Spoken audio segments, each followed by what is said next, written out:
Saudara masih bersama dengan tenaga ahli utama kantor staf Presiden Ali Mokhtar Ngabalin serta Ketua Dewan Pimpinan Pusat DPP PKS Mardhani Alisera. Bung Mardhani, tadi Anda belum menjelaskan leasing, maksudnya sewa gitu. Jadi gimana bayangan Anda? Pemda DKI waktu zaman Mas Jarot sampai sekarang sudah menerapkan tidak perlu ada mobil dinas. Oke. Mobil dinas itu banyak perawatannya, depresiasinya, tapi leasing itu lebih hemat, lebih mudah, kita dapat sesuatu yang baru dan diperbaharui selalu. Jadi, dan bahkan sekarang lebih banyak lagi, dan menurut saya akan banyak yang minat untuk menawarkan ke Pak Ali Ngabalin dan teman-teman pakai leasing aja gitu. Pakai leasing aja. Harus, nah, bahkan itu bisa kalau durasinya panjang murah sekali gitu. Iya. Karena ada skema business to business ya. Kalau panjang, ya mereka pasti punya kepastian yang panjang juga untuk kemudian bisa mengukur resiko. Dan selalu fit, nggak perlu, karena begini Aiman, sekali kita beli ada divisi perawatan, nanti ada bengkel, ada pengeluaran A, pengeluaran B. Kalau ini pokoknya fungsinya aja, pokoknya ada kendaraan berkualitas yang bisa digunakan setiap saat, urusan lainnya oleh mereka gitu. Anda mungkin punya informasi selain DKI, daerah mana lagi yang menggunakan skema sewa ini untuk mobil-mobil operasional di pemerintahan? Gimana, Iman? Anda mungkin punya pengalaman, Bung Mardhani, selain di DKI Jakarta yang Anda sebutkan tadi, pada sejak zaman Gubernur Jarot Saiful Hidayat ya, itu ada daerah lain lagi nggak yang menggunakan skema sewa? Nggak beli lagi sekarang, tapi sewa? Saya yakin banyak ya, tapi karena dapil saya Jakarta, emang saya perhatiin Jakarta dulu gitu loh. Oke. Nah nanti bisa dicek gitu loh, bisa dicek. Saya ke Bung Ngabalin. Bung Ngabalin, Istana Negara kalah canggih dengan DKI Jakarta sejak zaman Pak Jarot loh. Iya, memang begini, tidak semua jenis kendaraan itu kan bisa disiapkan bengkelnya oleh umum.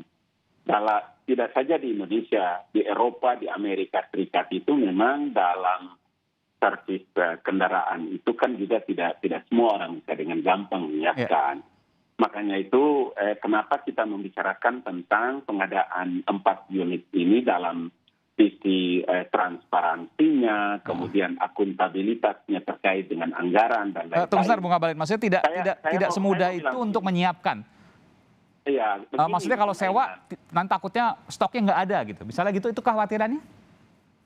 Gini Mas Aiman, artinya mungkin tidak banyak orang tahu bahwa selama ini listing yang dipakai oleh Sekretariat Negara dalam memberikan pelayanan kepada tamu-tamu negara dan VVIP. Tetapi yang lebih terpenting itu memang pada tahun 2021 itu Istana Negara di Kementerian Sekretariat Negara itu telah melakukan penghapusan beberapa kendaraan-kendaraan sekaligus dengan peremajaan kendaraan yang ada dalam tanggung jawab Kementerian Negara. Itu sebabnya sejak tahun 2018 tadi saya katakan, memang pembahasan ini bukan ujuk-ujuk karena sadar akan pagu anggaran yang memang sangat minim dalam lokasi ini, maka pengadaannya itu bertahap. Nanti pada tahun 2022 ini kemudian 8,3 dan anggaran yang dipakai itu sekitar 7, sekian deh. Ya, saya paham, maksudnya Anda mengatakan bahwa ini sudah dikaji sejak lama, artinya studinya sudah lama. Pasti. Tapi secara logika benarkah kemudian membeli itu lebih untung ketimbang menyewa? Bukan persoalan lebih untung. Pertama ingat baik-baik. Kan ini soal keuangan negara. Makin banyak berhemat makin bagus, apalagi tengah COVID. Oh iya, tapi jangan lupa bahwa Sekretariat Negara itu dalam pengadaan kendaraan itu terkait dengan apa? Security. Kemudian safety terkait dengan apa? Terkait dengan tamu VVIP atau tamu negara. Yang pakai ini kan tamu negara dalam mendukung, ya kan, makanya tadi saya bilang, kendaraan ini dipakai untuk mendukung rangkaian kegiatan tamu negara. Sehingga maka harus ditahu bahwa kalau kendaraan sebelumnya kita pakai itu adalah leasing, memang membutuhkan waktu 4 sampai dengan 1 minggu sebelum tamu negara itu datang. Untuk apa? Untuk memastikan safety-nya, keamanannya, remnya, dan lain-lain sebagainya. Tapi kalau kendaraan ini kan yang nanti diadakan oleh Sekretariat Negara ini kan memang dia ada di dalam istana, dia ada dalam pengawasan Bapak Ibu yang pas pampres dan lain-lain sebagainya. Karena kita bicara adalah soal pengamanan, security, safety-nya, dan lain-lain sebagainya. Bung Mardhani, kalau menyewa security safety-nya dipertanyakan. Nanti remnya kenapa-napa dan lain sebagainya. Kalau seandainya beli semua dalam pengawasan pas pampres. Jadi security aman, safety-nya juga oke. Tidak, poinnya nggak di situ, Aiman. Poinnya nggak di situ, di mana kalau jadinya? leasing juga leasing setahun, mobilnya ada di sekretariat negara, bahkan kalau perlu pas pampres bisa ngecek selalu. Sama aja, kalau beli juga harus dicek juga ketika mau digunakan, karena memang itu prosedur yang sudah dilakukan. Tetapi di sini ada nilai moralnya, Aiman, bahwa pemerintah pusat memberi contoh, ayo anggaran kita terbatas, jangan diawur-awur, benar-benar efisien, gunakan pola-pola pendanaan. Pemda DKI sudah bisa, Aiman, dan itu bagus dicontohkan oleh pemerintah pusat. Bung Abalin, pengadaan iya, ini baru masa sih ada, Aiman. Iya, Baru silakan. nanti kita presidensi G20, itu banyak sekali. Kalau beli semuanya, habis itu cuma digunakan 2 bulan, 3 bulan, kasihan sekali rakyat, Aiman. Bung Abalin, Kita tidak bicara dalam penggunaan unit-unit untuk kepentingan G20. Artinya kalau dibandingkan antara DKI Jakarta dengan Istana Kenegaraan, tentu jauh langit bumi perbedaannya dari sisi apa. Saya akan bicara dalam posisi safety, kemudian terkait dengan 4 maksudnya safety gimana sih, Bung Abalin? Safety kalau dulu. seandainya sewa itu nggak safety, kalau sewa itu nggak secure, nggak aman Ya, dan nggak. Kan begini. Iya. Gimana jadinya? Logika yang harus dipakai itu adalah terkait dengan pengadaan kendaraan. Pertama, bahwa di sekretariat negara, di istana ini harus memang ada kendaraan yang memberikan dukungan dalam aktivitas kegiatan tamu-tamu negara atau VVIP. Kalau tadi kita bicara terkait dengan leasing, kemudian sewa lah gitu, maka dalam sepengetahuan saya beberapa kali untuk mengikuti tamu-tamu negara yang hadir itu, paling tidak 4 sampai dengan 1 minggu kendaraan itu memang harus dicek seluruh kesempurnaannya. Itu kan soal manajemen, Bung Abalin. Kalau seandainya memang mau dipakai minggu depan, perlu 1 minggu sebelumnya, ya disewanya dari seminggu sebelumnya atau 10 hari sebelumnya. Itu kan soal teknis aja. Iya, orang boleh bilang soal teknis. Tetapi dalam hal tanggung jawab dari sekretariat negara atau istana negara kan tidak seperti itu logika yang harus kita bicarakan dalam pengetahuan. Jadi logika seperti apa?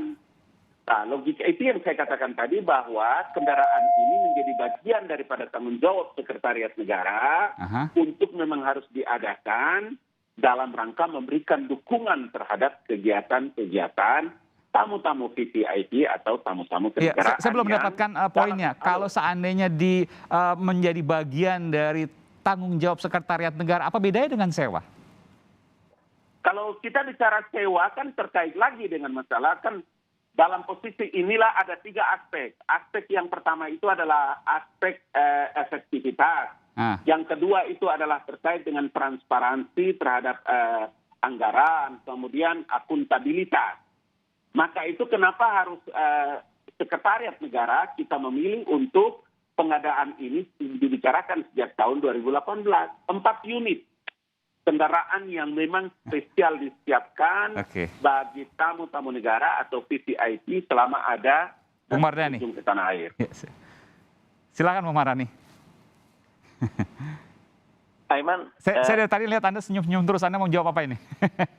Saya sederhana. Ini tentang cara mengelola kegiatan.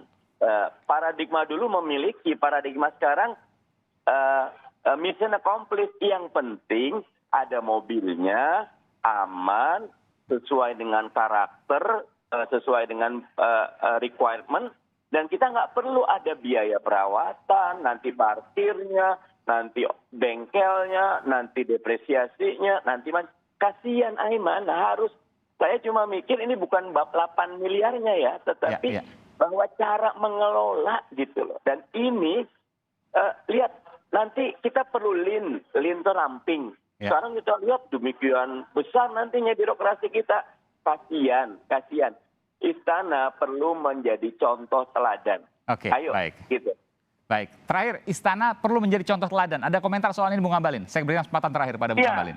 Saya mau bilang bahwa tidak banyak orang luar yang tahu, termasuk mungkin Ustadz Mardani dan beberapa teman yang lain yang mengomentari masalah ini.